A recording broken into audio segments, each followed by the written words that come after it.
Bentakan kecilku patahkan hatimu, lebih keras dari itu dunia akan menghakimimu.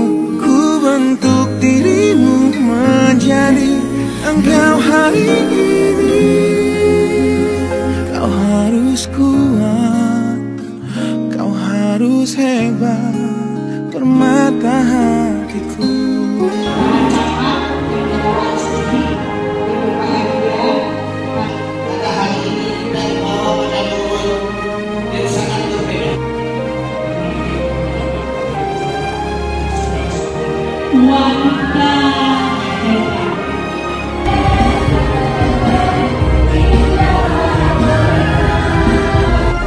Well, I think the biggest pressure the youth of today is facing is to believe in themselves.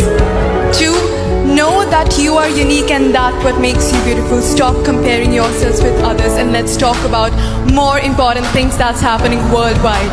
I think this is what you need to understand.